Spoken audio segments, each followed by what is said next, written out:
जाण्याचा जो विषय आहे या संदर्भामध्ये राज्य सरकारची भूमिका राज्यातल्या जनतेला विशेषतः मराठा बांधवांना सर्वच राज्यातल्या बंधू भगिनींना समजावी या उद्देशानं आजची पत्रकार परिषद मराठा आरक्षण मंत्रिमंडळ उपसमितीचा एक सदस्य या नात्यानं राज्य मंत्रिमंडळातला एक सहकारी या नात्यानं मी आज या ठिकाणी आयोजित केलेली आहे। थोडंसं सुरुवात करण्यापूर्वी एक 5 मिनिटं मी पार्श्वभूमी या संपूर्ण आंदोलनाच्या अनुषंगानं या ठिकाणी विशद करतोय। मान्य मनोज पाटील जरांगेंनी सुरुवातीला जे आंदोलन हातामध्ये घेतलं, जो विषय हातामध्ये घेतला तो मराठवाड्यातील 9 जिल्ह्यातील ज्या लोकांना निजाम काळामध्ये मराठा समाजातल्या लोकांना कुणबी प्रमाणपत्र मिळत होती, त्यांच्या कुणबी नोंदी होत्या, त्या लोकांच्या कुणबी नोंदीप्रमाणे त्यांना कुणबी प्रमाणपत्र द्यावं हा पहिला विषय मान्य मनोज पाटलांनी या ठिकाणी हातामध्ये घेतला आणि त्यानंतर राज्य सरकारनं ती भूमिका स्वीकारली। कुणबी ज्या नोंदी त्या 9 जिल्ह्यांमध्ये मराठवाड्यातले शोधायचं काम होतं, तिथं मोठ्या प्रमाणामध्ये ड्राईव्ह हातामध्ये आपण घेतला। जे दप्तर निजाम स्टेटमध्ये गेलं होतं त्या दप्तराच्या सुद्धा माहिती घेण्यासाठी आपले अधिकारी त्या सरकारकडे गेले। मध्यंतरी त्यांच्याकडे विधानसभेच्या सार्वत्रिक निवडणुका असल्यामुळं आचारसंहिता होती, पण ती संपल्यानंतर पुन्हा त्या कामाला आपण गती दिली। म्हणजे पहिला विषय जो मान्य मनोज पाटील जरांगेंनी घेतला होता त्याच्या बाबतीत सकारात्मक निर्णय सरकारने घेतला आणि कुणबी नोंदी ज्यांच्या ज्यांच्या सापडल्या त्यांना कुणबी प्रमाणपत्र देण्यासाठी स्वतंत्र कक्ष मराठवाड्यातल्या 9 जिल्ह्यांमधल्या प्रत्येक तहसील कार्यालयामध्ये, प्रांत कार्यालयामध्ये, जिल्हाधिकारी कार्यालयामध्ये आपण सुरू केला। नंबर 1। तदनंतर मनोज पाटील जरांगे म्हटले की 9 जिल्ह्यातच नाही, सगळ्या महाराष्ट्रामध्ये ज्यांच्या ज्यांच्या कुणबी नोंदी आहेत त्यांना कुणबी प्रमाणपत्र द्या। राज्य सरकारनं त्याच्या बाबतीत सुद्धा सकारात्मक भूमिका घेतली। सगळ्या जिल्हाधिकाऱ्यांना मंत्रिमंडळामध्ये याच्यावरती चर्चा झाली।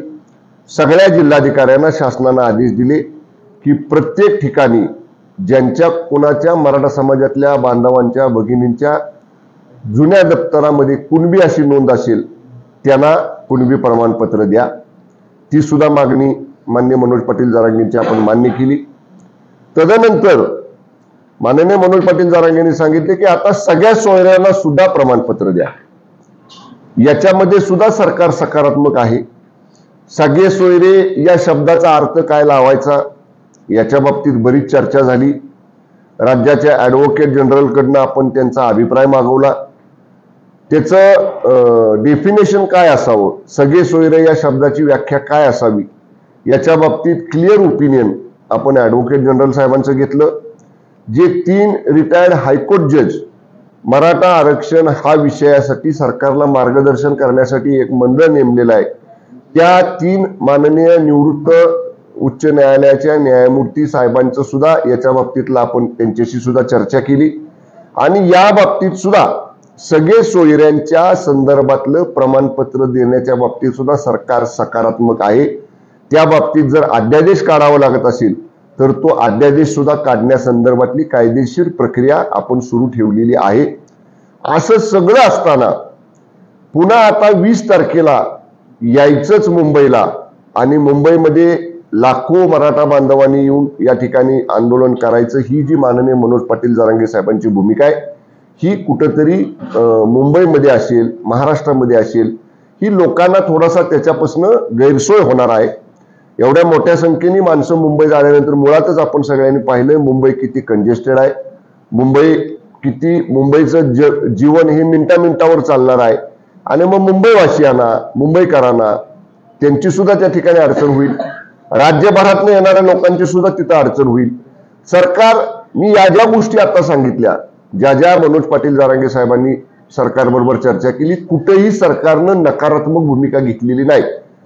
एकमेव आंदोलन असं असेल मनोज पाटील जरांगेंचं की राज्याचे माननीय मुख्यमंत्री त्यांच्या पहिल्या आंदोलनाच्या वेळी स्वतः त्यांच्या आंदोलनाच्या ठिकाणी गेले।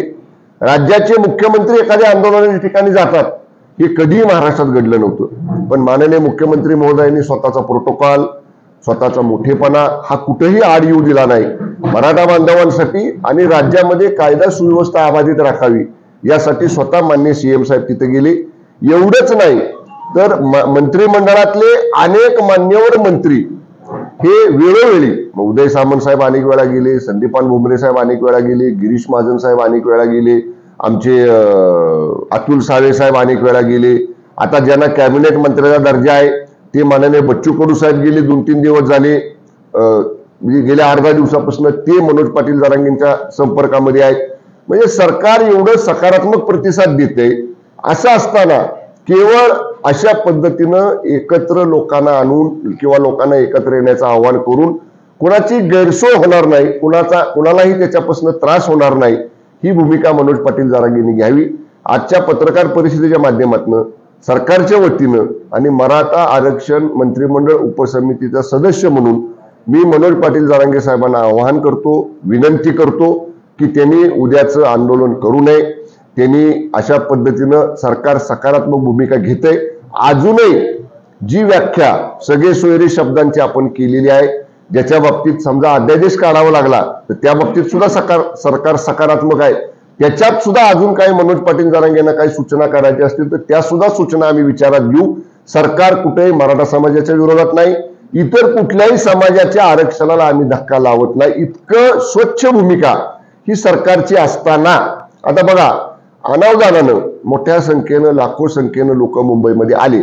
आपण येताना सांगतो शांततेत या, आपण आवाहन करतो, जे नेतृत्व आंदोलनाचं करतात ते आवाहन करतात.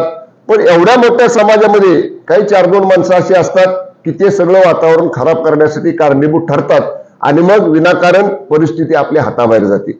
आणि मग परिस्थिती हाताबाहेर गेली की मग सरकारला सुद्धा परिस्थिती आटोक्यात आणण्यासाठी काही भूमिका घ्यावी लागते.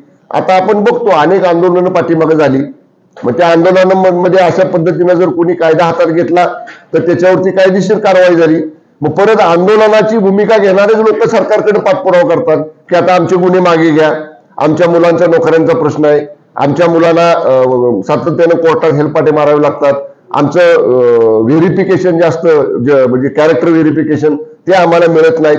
मग सगळ्या पुढच्या गोष्टींचा विचार करून सरकार सकारात्मक असताना मनोज पाटील जरांगे साहेबांनी उद्या मुंबईला येण्याचं जे आव्हान महाराष्ट्रातल्या जनतेला केलेलं आहे ते मागं घ्यावं. सरकार चर्चेला सदैव तयार आहे, त्यांच्याशी अनेक वेळा चर्चा झालेली आहे आणि आतापर्यंत ज्या गोष्टी मी सांगितल्या या बाबतीत सरकार कुठेही नकारात्मक नाही, कुठली बाब सरकार दडवून ठेवत नाही. मी एकच गोष्ट जाता जाता सांगेन की आज मी माध्यमांमध्ये पाहिलं की कोणी ट्रॅप लावलाय, कोण काय करतंय, अशा पद्धतीचं एक वक्तव्य मनोज पाटील साहेबांकडून आलं. ते म्हणले कुठल्या मंत्र्यांनी ट्रॅप लावलाय. अशी भूमिका राज्य मंत्रिमंडळातला कुठलाही मंत्री कधी घेणार नाही. राज्यात कायदा सुव्यवस्था राखली पाहिजे, राज्यातल्या जनतेचे प्रश्न सुटले पाहिजेत, ही सगळ्या मंत्रिमंडळाची संयुक्त जबाबदारी आहे. त्यामुळं कदाचित मनोज पाटलांच्याकडे काही माहिती आली असेल, त्यांनी त्याची खात्री करावी. एखाद्या मंत्र्याबद्दल त्यांना कोणी काही इनपुट दिला असेल, जरूर माझ्यासारखा एक त्यांचा मित्र आहे, मंत्री आम्ही नंतर आहोत, माझे मनोज पाटील जरांगे पहिल्यापासून मित्र, त्यांनी मला सांगावं. त्याला जे अनेक वेळा त्यांच्या माझं बोलणं होत असतं, त्यांनी जर मला सांगितलं की असं असं मला समजतंय, आम्ही जरूर त्याची शहनिशा करू. पण मी 110% सांगतो, कुठलाही मंत्री मान्य मनोज पाटलांच्या सगळ्यांना आदर आहे, त्यांच्याबद्दल सगळ्यांना प्रेम आहे आणि चर्चेतनं राज्यातली कायदा सुव्यवस्था बिघडणार नाही अशी भूमिका उद्याच्या आंदोलनाबाबतीत मनोज पाटलांनी घ्यावी. त्यांनी त्यांचं आंदोलन रद्द करावं, राज्य सरकारला सहकार्य करावं. केव्हाही राज्य सरकारची 24/7 त्यांच्याशी या प्रश्नावर चर्चा करण्याची तयारी आहे. राहता राहिला प्रश्न, जे 54 लाख लोकांचे नोंदी सापडल्यात त्यांना 20 तारखेच्या आत प्रमाणपत्र द्या, हे जे माननीय मनोज पाटील सांगतायत. 54 लाख लोकांना प्रमाणपत्र देण्यासाठी एक प्रमाणपत्र द्यायचं झालं तर त्याची कार्यपद्धती कायद्यानं निश्चित केलेली आहे. त्याला माझ्याकडे आता सुद्धा त्याची माहिती आहे. त्याच्यासाठी किती कागदपत्र जमवावी लागतात, किती ठिकाणी अर्ज करावे लागतात, किती ठिकाणी त्याचं क्रॉस व्हेरिफिकेशन करावं लागतं. आणि घाई गडबडीमध्ये एखादं प्रमाणपत्र दिलं आणि उद्या ते चॅलेंज झालं आणि एका चॅलेंज झाल्यामुळं जर या सगळ्याच भूमिकेला, या सगळ्याच प्रक्रियेला जर समजा कोर्टात ती अडकून पडली तर घाई गडबड केल्यामुळं आपणच आपल्या पायावर दगड पाडून घेतल्यासारखं होईल. जर सरकारनं कमिटमेंट केलेली आहे, ज्यांच्या नोंदी सापडलेल्या आहेत त्यांना अर्ज केल्यानंतर त्यांची सगळी कागदपत्र तपासून जे त्या निकषामध्ये बसतायत त्यांना प्रमाणपत्र देण्याबाबतीत सरकार कुठेही चालढकल करणार नाही. सरकारनं वेगळे कक्ष, स्वतंत्र कक्ष यासाठीचे प्रमाणपत्र देण्यासाठी प्रत्येक तहसील कार्यालयात, प्रत्येक प्रांत कार्यालयात, प्रत्येक जिल्हाधिकारी कार्यालयात असे कक्ष केलेले आहेत. त्यामुळं सरकार एवढी सगळी भूमिका सकारात्मक घेत आहे. माननीय मुख्यमंत्री महोदय हे स्वतः सकारात्मक याच्या बाबतीत आहेत. जरी माननीय मुख्यमंत्री महोदय गेली 3 दिवस परदेशामध्ये होते, काल माननीय मुख्यमंत्री महोदय आल्या माझं त्यांचं या बाबतीत बोलणं झालं. आपण काय काय कार्यवाही केलेली आहे, आपण कशा पद्धतीने याच्यात पुढे जातो आहोत याच्या बाबतीत सरकारच्या वतीनं ही भूमिका आम्ही या ठिकाणी स्पष्ट करतोय. केव्हाही आम्ही कुणीही त्यांच्याशी, मनोज पाटलांची चर्चा करायला तयार आहोत. त्यांनी अशा पद्धतीनं राज्याला उद्याच्या त्यांच्या आंदोलनामुळे कुणालाही सामान्य माणसाला तकलीफ होणार नाही, त्रास होणार नाही आणि कायदा सुव्यवस्था बिघडणार नाही यासाठी मनोज पाटलांनी उद्याचं आंदोलन रद्द करावं यासाठी त्यांना सरकारचा मंत्री म्हणून मी विनंती करत आहे. धन्यवाद.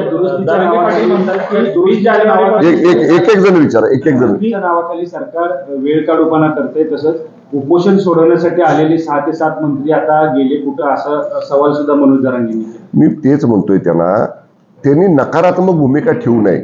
मी आता तुम्हाला सगळ्यांना सांगितलं, या गोष्टी केलेल्या मी उघड सांगतो, ह्या केल्यात ना. ज्या मनोज पाटील जरांगेंचं आंदोलन सुरू होण्यापूर्वी झाल्या नव्हत्या.